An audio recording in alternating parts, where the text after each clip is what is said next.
Friends, आज हम लोग आधुनिक भारत इतिहास स्टार्ट करेंगे। इसमें आज हम लोग 1857 का विद्रोह देखेंगे और एसएससी के एग्जाम में जो पूछे गए हैं क्वेश्चन उनको डिस्कस करेंगे। तो चलिए स्टार्ट करते हैं। पहला है, मंगल पांडे का संबंध किससे था? तो 34वीं बंगाल की नेटिव इन्फेंट्री से था।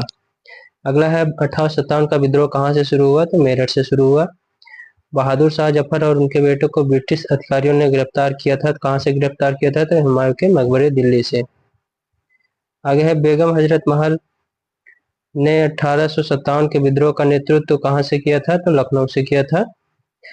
तात्या टोपे रामचंद्र पांडुरंग उनका मूल नाम था। उनकी हत्या कब हुई थी? तो 1859 ईस्वी में हुई थी। आगे, तात्या टोपे ने 1857 के विद्रोह का नेतृत्व कहाँ से किया था? तो कानपुर से किया था। और कानपुर का जो दमनकारी थे वो कानपुर में कैंपबेल थे। आगे, 1857 में अंग्रेजों को हार का सामना करना पड़ा। किस युद्ध में करना पड़ा? तो चिन्हट के युद्ध में। आगे, कानपुर के विद्रोही नाना साहब पुत्र थे। किनके पुत्र थे? तो पेशवा बाजीराव द्वितीय के। वीर कुंवर सिंह ने 1857 के विद्रोह का नेतृत्व कहाँ से किया था? तो बिहार से। आगे है, खान बहादुर ने 1857 का विद्रोह का नेतृत्व कहाँ से किया था? तो बरेली से किया था। नेक्स्ट, 1857 के विद्रोह में एक मुगल बादशाह शासक का योगदान था। वो कौन था? तो बहादुर शाह द्वितीय था। बहादुर शाह द्वितीय को बर्मा में निर्वासित के लिए भेजा गया। तो कब भेजा गया? 1857 के विद्रोह के बाद भेजा गया। नेक्स्ट, मेरठ के सिपाही 11 मई 1857 को लाल किले के द्वार पर मिलने पहुंचे थे। तो किनसे मिलने पहुंचे थे? बहादुर शाह जफर को।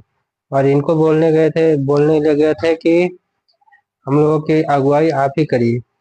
नेक्स्ट है, मंगल पांडे ने दो ब्रिटिश अधिकारियों ह्यूरोज और बाग की हत्या कब कर दी? तो 29 मार्च 1857 को। नेक्स्ट, मंगल पांडे को फांसी दी गई तो 8 अप्रैल 1857 ईस्वी को। महारानी विक्टोरिया की घोषणा जिसने भारत में ब्रिटिश क्राउन के प्रशासन की शुरुआत को चिन्हित किया, तो कब किया था? तो 1 नवंबर 1858 को। बॉम्बे दक्कन के ग्रामीण इलाकों में विद्रोह हुआ था। तो 1875 ईस्वी में विद्रोह हुआ था। सिंधु माझी नेता थे। तो कहाँ के नेता थे? तो संथाल विद्रोह के नेता थे। अब रेलवे के एग्जाम में जो पीवाईक्यू पूछे गए हैं उनको देखते हैं। पहला, 1857 के विद्रोह के दौरान भारत में ब्रिटिश महिलाओं को समर्पित पेंटिंग इन मेमोरियल चित्रित किया था। किसने? जोसेफ नोएल पेंटेन ने। 1857 के विद्रोह को अंग्रेजों ने पूरी तरह दबा दिया था। कब दबा दिया? 1859 लगभग। क्रांति के 2 साल बाद एनफील्ड राइफल जो 1857 के विद्रोह का तात्कालिक कारण बन गई, जिसे प्रस्तुत किसने किया था? तो हेनरी हार्डिंग द्वारा किया गया था। तो अभी क्लास कैसा लग रहा है? आगे देखते हैं क्वेश्चन। बंगाल सेना की पौधशाला कहा जाता है किसे? अवध को। अवध का नवाब कौन था? तो वाजिद अली था। संताल विद्रोह 1857 के विद्रोह के दौरान अंग्रेजों की सहायता की थी। किसने की थी? महाराजा महताब चंद ने। अगला है, झांसी की रानी लक्ष्मीबाई युद्ध में मारी गई। वर्ष 1858 ईस्वी में। आगे, 1857 के विद्रोह को न तो प्रथम विद्रोह, न ही राष्ट्रीय, न ही स्वतंत्रता संग्राम कहा। किसने कहा? तो आरसी मजूमदार ने कहा। अंग्रेजों द्वारा रंगून भेज दिया गया किसे? बहादुर शाह द्वितीय को। अब देखते हैं 1857 की क्रांति से संबंधित जो पुलिस के एग्जाम में आए हुए क्वेश्चन थे। तो स्टार्ट करते हैं। रामगढ़ राज्य में 1857 के विद्रोह का नेतृत्व किसने किया था? तो अवंतीबाई लोधी द्वारा किया गया था। मंगल पांडे ब्रिटिश सेना के जिस रेजिमेंट से संबंधित थे उसका नाम क्या था? तो 34वीं बंगाल नेटिव इन्फेंट्री से था। बहादुर शाह जफर को अंग्रेजों द्वारा कैद करके रंगून जेल में भेज दिया गया था। तो वर्ष 1858 ईस्वी में। अगला है, 1857 का विद्रोह 10 मई 1857 को शुरू हुआ। तो ये कहाँ से शुरू हुआ? तो मेरठ से शुरू हुआ। अगला है, 1857 का विद्रोह ग्वालियर में समाप्त हुआ। तो कब समाप्त हुआ? तो 20 जून 1858 को ग्वालियर में समाप्त हुआ। नेक्स्ट, सर्वोपरिता की नीति की शुरुआत किसने की थी? तो लॉर्ड हेस्टिंग द्वारा शुरुआत की गई थी। तो सर्वोपरिता की नीति की शुरुआत किसने की? लॉर्ड हेस्टिंग द्वारा। अवध का ब्रिटिश ईस्ट इंडिया कंपनी द्वारा विलय कर लिया गया। तो किसे? 1856 ईस्वी में विलय कर दिया गया। पैदल सेना के सैनिकों के लिए एक भारी बड़े कैलिबर वाली स्मूथ बोर बंदूक 16वीं शताब्दी में पेश की गई थी। कहाँ से? तो मस्कट से। आगे है, रानी लक्ष्मीबाई की मृत्यु 1858 को ब्रिटिश औपनिवेशिक शासकों से लड़ते हुए हुई थी, तो कहाँ हुई थी? ग्वालियर में। महारानी लक्ष्मीबाई का जन्म कहाँ हुआ था? वाराणसी में। इनके बचपन का नाम क्या था? तो मनुबाई था। आगे है 1858 में झांसी के किले की घेराबंदी किसके द्वारा की गई थी? फिरोज के द्वारा की गई थी। 1857 के विद्रोह के दौरान मुगल शासक कौन था? तो बहादुर शाह जफर अर्थात बहादुर शाह द्वितीय था। 1857 के विद्रोह के दौरान फैजाबाद के नेता कौन थे? तो मौलवी अहमद उल्ला थे। फिर है 1857 के विद्रोह के दौरान भारत के गवर्नर जनरल कौन थे? तो लॉर्ड हार्डिंग थे। अब देखते हैं डिफेंस के एग्जाम में पूछे गए हैं जो 1857 क्रांति से संबंधित क्वेश्चन, उनको देखते हैं। तो पहला है 1857 के विद्रोह के दिनों में मौलवी अहमद उल्ला शाह को जाना जाता था डंका शाह के नाम से। ये कहाँ पर ज्यादा सक्रिय थे? तो फैजाबाद में। अगला है बिहार में 1857 के विद्रोह का नेतृत्व किसने किया था? तो कुंवर सिंह ने। कुंवर सिंह कहाँ से थे? तो आरा से।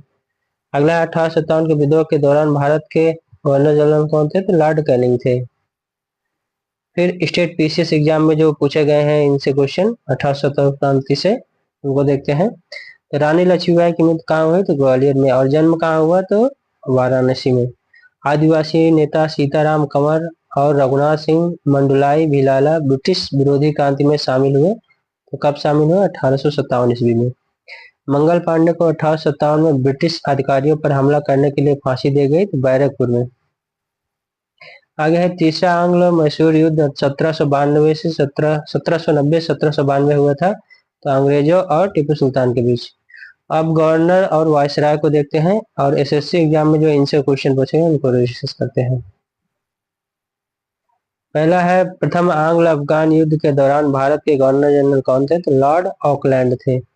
चार्ल्स वुड डिस्पेच कब आया था? तो 1854 में आया था। और ये किससे संबंधित था? तो शिक्षा के से संबंधित था।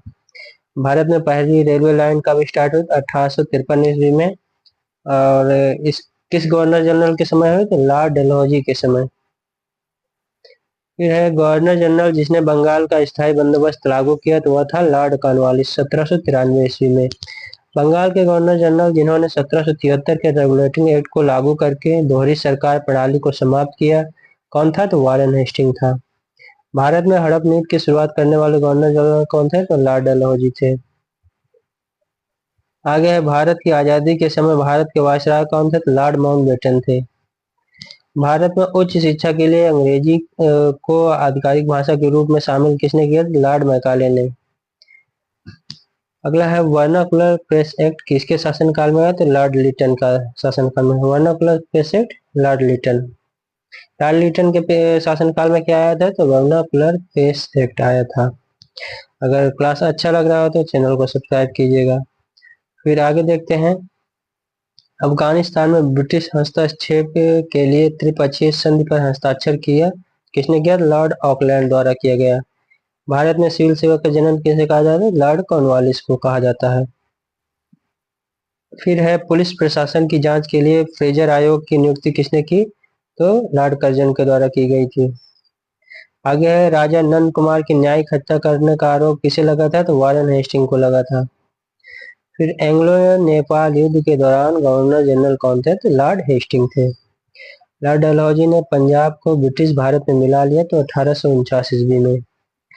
लॉर्ड डलहौजी ने किसके परिणाम स्वरूप पंजाब को ब्रिटिश भारत में मिला लिया था? तो द्वितीय एंग्लो सिख युद्ध में। मेरठ षड्यंत्र के मुकदमे के दौरान भारत के वायसराय कौन था? तो लॉर्ड इरविन। और इरविन समझौता कब हुआ था? तो आप इसको कमेंट बॉक्स में कीजिएगा। अगला है सहायक संधि द्वारा सिद्धांत प्रस्तुत किसने किया? तो वेले जली ने किया। फिर अगला है जनरल डायर जिम्मेदार था, किसके लिए जिम्मेदार था? जलियांवाला बाग हत्याकांड के लिए। फिर रैयतवाड़ी व्यवस्था भारत में ब्रिटिश शासन के दौरान तैयार की गई थी, किसके द्वारा? अलेक्जेंडर रीड द्वारा। भारत में ब्रिटिश शासन के दौरान जमींदारी प्रथा शुरू की गई थी, किसके द्वारा? तो लॉर्ड कॉर्नवालिस के द्वारा। फिर आगे है कॉलिन मैकेंजी को भारत के पहले सर्वेयर जनरल के रूप में नियुक्त किया गया, कब? 1815 ईस्वी में। ब्रिटिश गवर्नर जनरल जिसे सर्वोच्चता की नीति अपनाई थी, तो किसने अपनाई थी? तो लॉर्ड हेस्टिंग ने। राज्य हड़प नीति के तहत कब्जा किए जाने वाला पहला राज्य कौन था? सतारा 1848 ईस्वी में। सतारा कहाँ स्थित था? तो महाराष्ट्र में। नेक्स्ट है वारेन हेस्टिंग के समय भारत में प्रेसिडेंसी की संख्या कितनी थी? 3 प्रेसिडेंसी थी। कौन कौन? बंगाल, मद्रास, बॉम्बे। और इन्हीं के तहत, तीनों के तहत सबसे पहले उच्च न्यायालय की स्थापना हुई।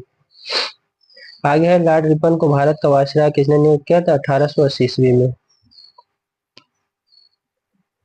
बहादुर शाह जफर मृत्यु के बाद अंतिम मुगल राजा होंगे, यह घोषणा किसने की थी? गवर्नर जनरल कैनिंग ने। गवर्नर जनरल को ठगी के उन्मूलन से संबंधित था लॉर्ड विलियम बेंटिंक। प्रथम आंग्ल मराठा युद्ध के दौरान बंगाल का गवर्नर जनरल था तो वारेन हेस्टिंग था। भारत का अंतिम वायसराय कौन था? लॉर्ड माउंटबेटन था। स्वतंत्रता के बाद भारत का प्रथम गवर्नर जनरल कौन था? लॉर्ड माउंटबेटन था। स्वतंत्र भारत के प्रथम भारतीय गवर्नर जनरल कौन थे? श्री राजगोपालाचारी थे। काकोरी षड्यंत्र के समय भारत का वायसराय कौन था? लॉर्ड रीडिंग था। दांडी यात्रा के दौरान भारत का वायसराय कौन था? लॉर्ड इरविन का। लॉर्ड इरविन समझौता कब हुआ था? कमेंट बॉक्स में बताइएगा। अगला है ब्रिटिश भारत साम्राज्य को एक धर्मनिरपेक्ष भारत को इस्लामी पाकिस्तान में विभाजित करने की घोषणा किसने की? लॉर्ड माउंटबेटन ने की। सीपी रिवर्ट परिषद के कानूनी सदस्य थे वायसराय लॉर्ड रिपन के अधीन थे। नेक्स्ट है 1819 से 27 के समय भारत में बम्बई प्रांत के गवर्नर जनरल कौन थे? एल्फिंस्टन थे। नेक्स्ट है राजस्व प्रशासन को न्यायिक प्रशासन से अलग करने के लिए प्रशासनिक संहिता डिजाइन की गई, लॉर्ड कॉर्नवालिस द्वारा की गई। ऐतिहासिक स्मारकों को जीर्णोद्धार द्वारा संरक्षण गहरी दिलचस्पी ली किसने? तो लॉर्ड कर्जन ने ली। अगला है प्राचीन स्मारक संरक्षण अधिनियम 1904 में पारित किया गया और उस समय वायसराय कौन थे? तो लॉर्ड कर्जन थे। वायसराय लॉर्ड कर्जन के समय 1904 में प्राचीन स्मारक संरक्षण अधिनियम पारित हुआ और 1905 में बंगाल विभाजन पारित हुआ। अगला है राजनीतिक शिक्षा के लिए स्थानीय स्वशासन किसने लाया? तो लॉर्ड रिपन। लॉर्ड रिपन किसने क्या लाया? तो स्थानीय स्वशासन। भारत में स्थानीय स्वशासन के जनक कौन थे? तो लॉर्ड रिपन थे। भारत का प्रथम वायसराय कौन था? लॉर्ड कैनिंग था। बंगाल की सरकार की द्वैध शासन प्रणाली की नीति उपज थी किसके द्वारा? तो गवर्नर जनरल लॉर्ड क्लाइव के दिमाग की उपज थी। सती प्रथा को बंगाल के गवर्नर जनरल ने गैर कानूनी घोषित किया तो विलियम बेंटिंक ने। किसकी सहायता से? तो राजा राम मोहन की सहायता से। कब? तो 1829 ईस्वी में। अगला है भारत के प्रथम गवर्नर जनरल कौन थे? विलियम बेंटिंक थे। गवर्नर जनरल द्वारा अवध को एक चोरी के रूप में वर्णित किया गया था तो लॉर्ड डलहौजी से। ब्रिटिश भारत के अंतिम गवर्नर जनरल कौन थे? तो Lord Mountbatten. Warren Hastings governor general कब थे? तो 1773 से 1785 ईस्वी तक। आगे है स्थायी बंदोबस्त 1793 बंगाल को गवर्नर जनरल के समय लागू किया गया।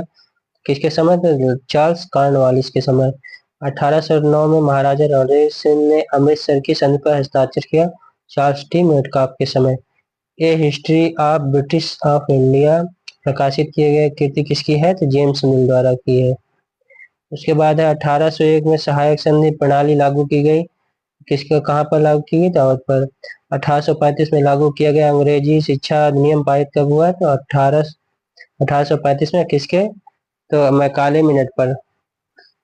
आगे 1878 का वर्नाकुलर प्रेस एक्ट किसने पारित किया? तो लॉर्ड रिपन द्वारा।